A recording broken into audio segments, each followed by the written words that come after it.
Welcome back to Kamikaze Overdrive MMA predictions for Strikeforce Fedor versus Henderson. The event will take place on Saturday, July 30th, 2011, live from the Sears Center in Chicago, Illinois. It will feature 5 main card fights that I'll be providing predictions for, as well as 1 preliminary matchup that I will also be breaking down. Currently, my Strikeforce record sits at 13-10 after going 4-1 for my last set of predictions back at Strikeforce Overdrive versus Bierbaum.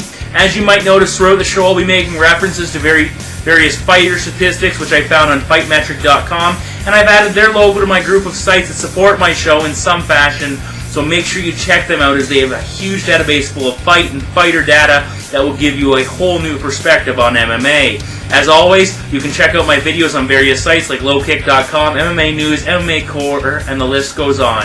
And thank you to all of those sites, and now it's time to get to my predictions.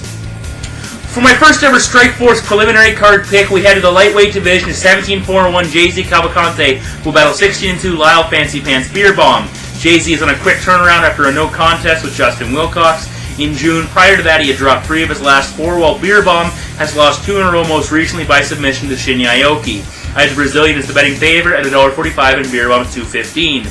As this is a prelim fight, I'm going to keep it short.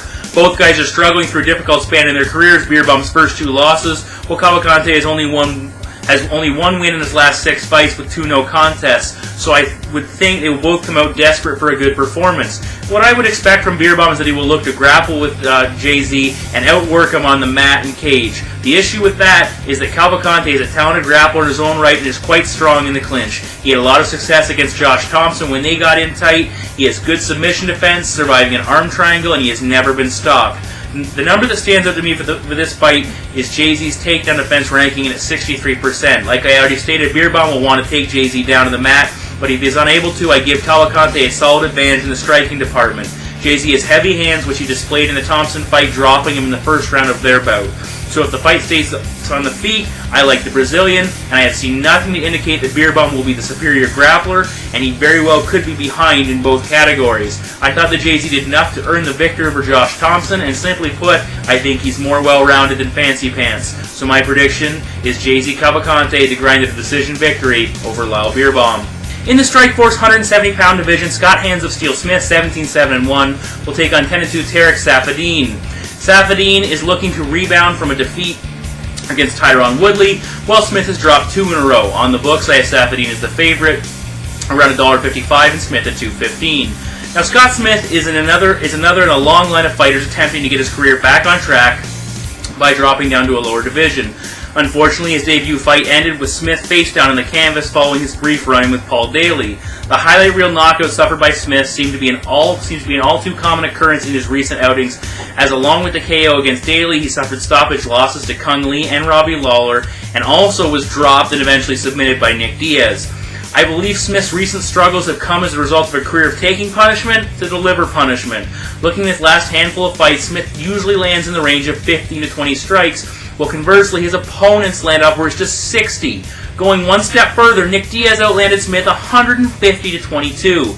Taking a look at a statistical comparison provided by FightMetric.com, Smith absorbs roughly 5.7 strikes per minute, while his opponent in this fight clocks in at a much lower rate of 1.54 strikes. The Belgian fighter has been working his way up the ranks of the welterweight division, showing an ever-improving skill set. Saffiedine, working out of Team Quest, has shown impressive wrestling, defensive skills, with very admirable takedown defense, stopping 79% of takedowns attempted. But I don't expect that to be a real factor in this fight. What I fully expect is Scott Smith will enter the matchup looking to exchange with Saffiedine. Smith's striking has resulted in a number of knockout wins, including come-from-behind knockout victories over Benji Radek and Kung Lee. But again, just like in his defeat, Smith took a great deal of punishment before winning the fight. Saffiedine has showcased surprisingly good striking for a fighter with only 1 knockout.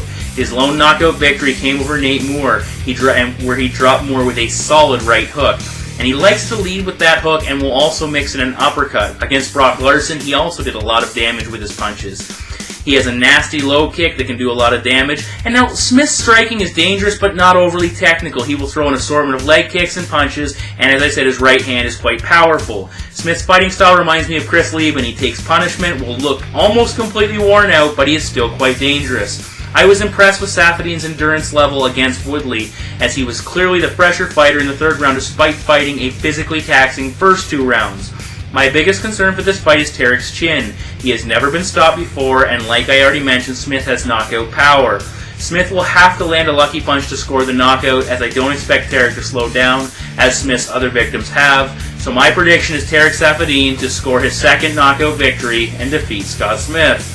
With welterweight Strikeforce title implications at hand, Tyron T. Woodley 8-0 will battle 27-10-2 Paul Semtex Daley. Daley is coming off a TKO defeat against Nick Diaz, while Woodley's last win came over Tarek Saffiedine.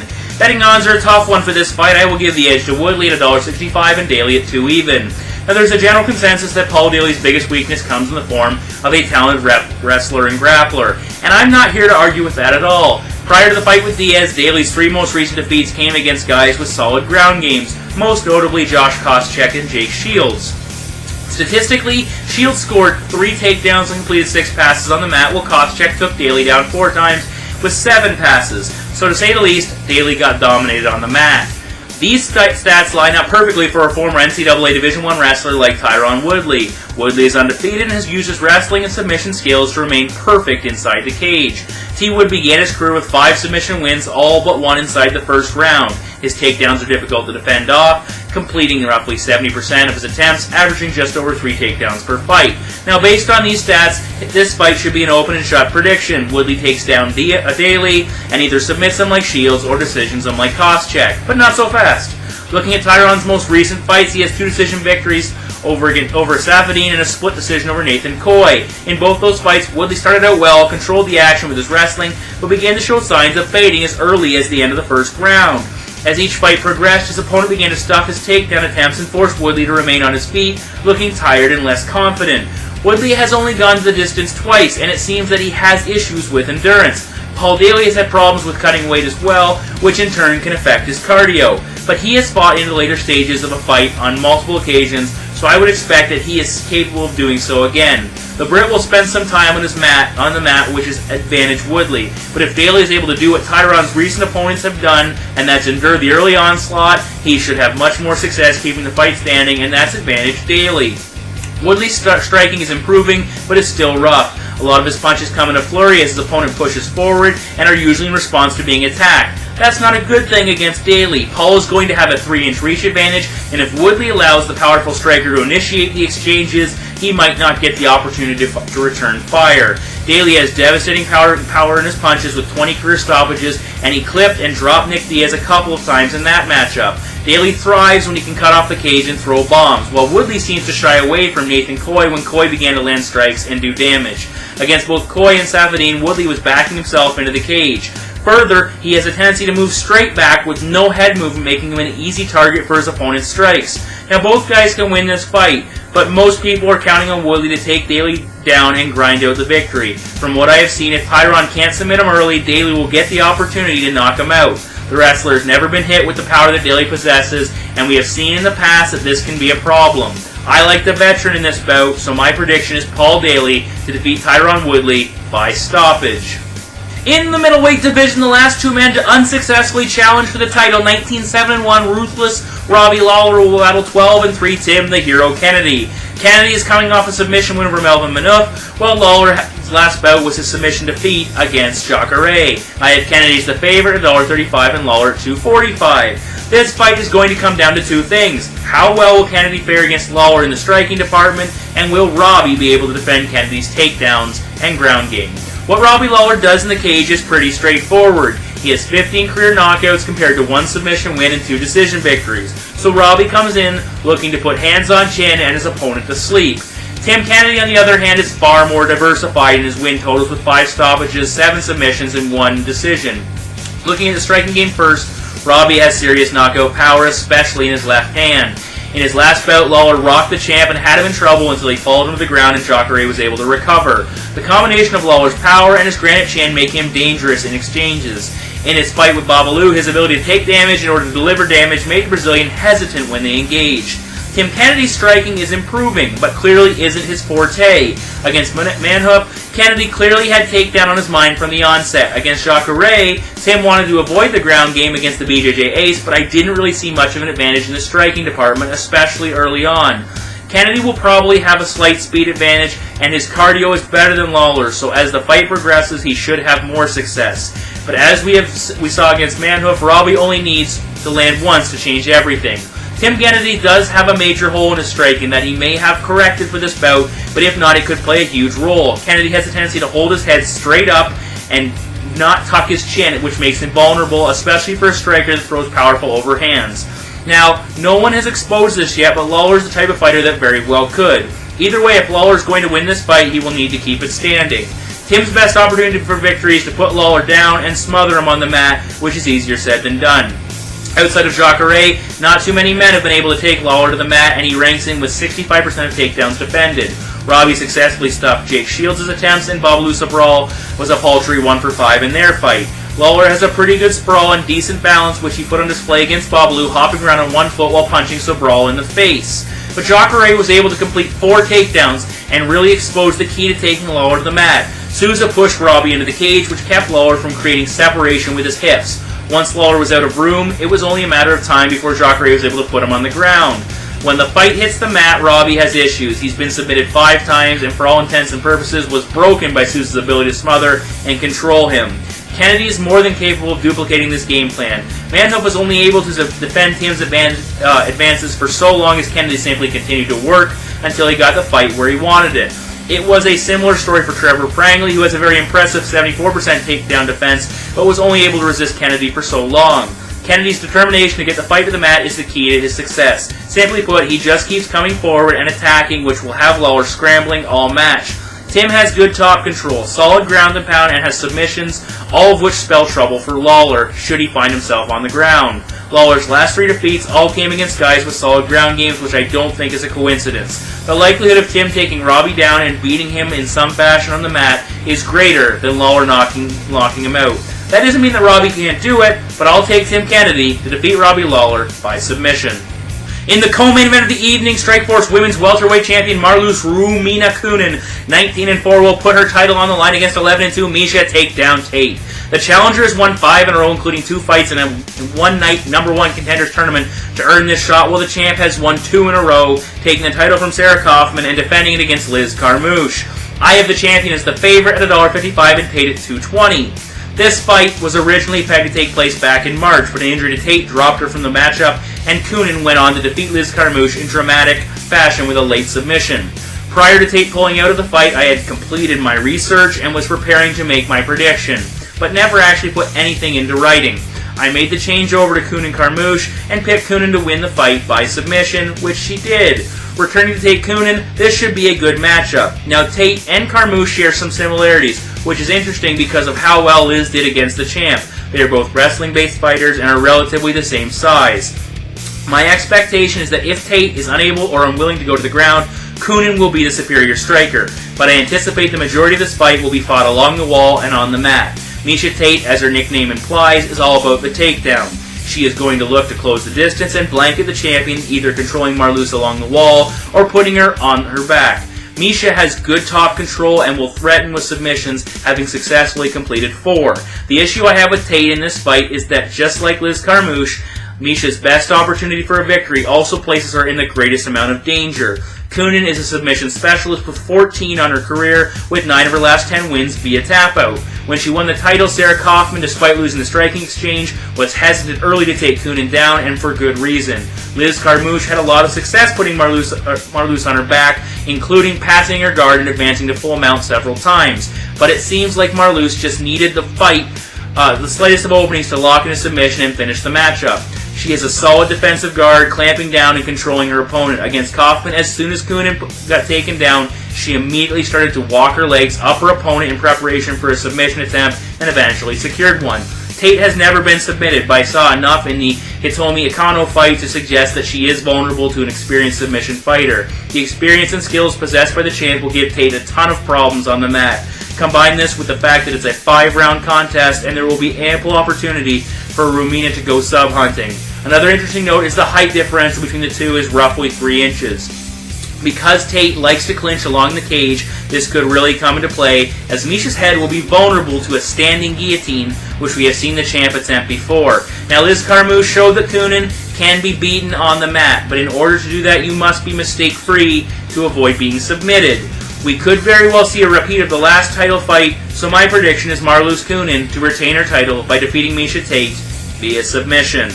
In the main event of the evening, two legends of MMA will clash as the Strikeforce Light Heavyweight Champion 27-8 Dan Henderson will battle 31-3-4 Fedor, the Last Emperor Emelianenko. Henderson has won 2 in a row, including capturing the 205-pound strap in his last outing, while Fedor has dropped back-to-back fights, including his quarterfinal stoppage defeat against Antonio Silva. I have Fedor as the betting favorite at roughly $1.25 and Henderson at $2.75. If Fedor loses, especially in decisive fashion, we could very well see the end of his MMA career. And for Dan, his title isn't on the line, but he has a huge opportunity to add a significant notch in his belt with a win. The first major aspect of this fight is the physical attributes of each fighter. You have to go all the way back to 2007 when Fedor defeated Matt Lindland to find an opponent that wasn't bigger than the Russian. It is well documented that Fedor is an undersized heavyweight, and it really showed up in the second round against Bigfoot Silva when he put Fedor on his back and relentlessly pounded him. Seeing as that Henderson has fought as low as middleweight, Fedor should have success against an opponent that won't be aided by a size advantage. Both guys have grappling backgrounds, Hendu the wrestler and Fedor the Sambo competitor. So I would expect that we will see a lot of clinch and close quarter fighting. Each guy will close the gap, most often stringing together a few punches and follow quickly behind to initiate the clinch. From there, they can either work for a takedown or attack with punches, elbows, and knee strikes. Fedor has had success against much larger men in the clinch and should be able to impose his will in this fight. That being said, Henderson did very well against a larger opponent in Rafael Feijiao when they clinched. Each guy has shown impressive takedown defense. Henderson was able to reverse a Feijiao takedown attempt and end up on top, while Fight Metrics shows Fedor defending 78% of all takedowns attempted against him.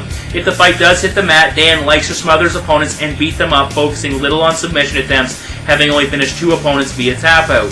Conversely, Fedor has 16 career submission victories, including wins over notable wrestlers in Matt Lindland, Kevin Randleman, and 2 over Mark Coleman. So should Dan get on top, Fedor has a lot of experience to draw upon. Even in his last bout against Silva, Fedor took a full 5-minute beating on the mat and was able to endure and survive the big man's ground and pound and submission attempts. In reality, Dan really hasn't been the type of fighter to take his opponent down and beat on them for long durations of time. Moreover, he has become a striker that will mix in his grappling. If the fight stays standing, both guys have knockout power predominantly residing in their right hands. Emelianenko decimated both Brett Rogers and Andrei Arlovsky with his right, and Henderson's aptly named H-bomb has stopped many opponents, including Feijiao, and a memorable knockout of Michael Bisping at UFC 100. Many people have touted this matchup as a who lands first wins scenario, but I'm a little skeptical.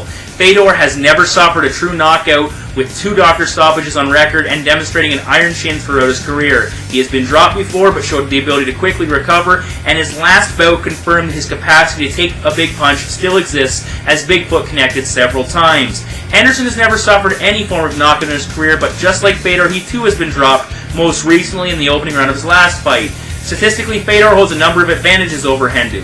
Emelianenko's striking accuracy and strikes landed per minute are slightly higher, and his strikes absorbed per minute is significantly lower than Henderson's at 0.95 to Dan's 2.37. Translation, Fedor is able to land more strikes as well as avoid more than his counterpart.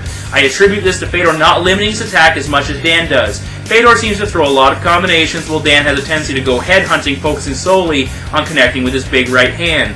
Dan will try to set up the H-bomb with his left jab and fakes, but more than a few times I have seen him limit his attack with a power punch. This fight is a hard one to call. I think we could see a little bit of everything spread out over a 3-round war. I don't know if Dan will be able to land his H-bomb, and if he does, will it get the job done? As in all reality, heavyweights do hit harder than their smaller counterparts, and Fedor has survived many a barrage in the past. I think we will see Fedor use his grappling and the fact that he is not undersized to control Dan on the cage and mat. If Henderson isn't able to score the knockout, I think that Fedor will win the majority of the striking exchanges as well. For those people counting Dan Henderson out, you are simply foolish. Now that being said, I just see too much in favor of the Last Emperor. I don't expect Hendu to gas, as he won't be dealing with a weight cut, so he will be difficult to finish. So I will take Fedor Emelianenko to defeat Dan Henderson by decision. Alright, welcome back to Kamikaze Countdown. I'm going to touch upon 2 things. The first one, we just spoke about Fedor Emelianenko. If he beats Dan Henderson, where does he go from here? We know if he loses, he's probably going to retire. If he beats Dan, what's the situation? His training staff has said he's not going to run down to 205. I think that's the best bet for him. Many people have pointed at Cain Velasquez as being a guy who's a roughly Fedor size and have success, but I think Fedor needs to really reconsider where he's going, as the majority of heavyweights are just monstrous individuals who pose problems, and Antonio Silva certainly opened that up and highlighted it. But then again, we will see. Fedor's an amazing fighter, and I wish him all the best in whatever he attempts in the future. Next, Nate Marquardt. After his positive drug test, or at least his heightened testosterone levels, the Pennsylvania Fighting Commission has gone back and revoked his suspension that Dana White allegedly, or suspended him for, or fired him from the company, actually, sorry. I think Dana White, seeing that the suspension was lifted, needs to reconsider what he's done. He's fixed problems in the past. If he wants to save face, go to Scott Coker, say, hey, Nate's a great guy, we want to get him back in the organization. Let's get him signed in Strikeforce. He would be a great addition to a welterweight division that just lost its champion. He could also compete at middleweight. I think both sides would save face, and you would keep Nate Marquardt in the fold for an eventual move back to the UFC. Dana, fix it, make it right, give him another opportunity. That's Kamikaze Countdown.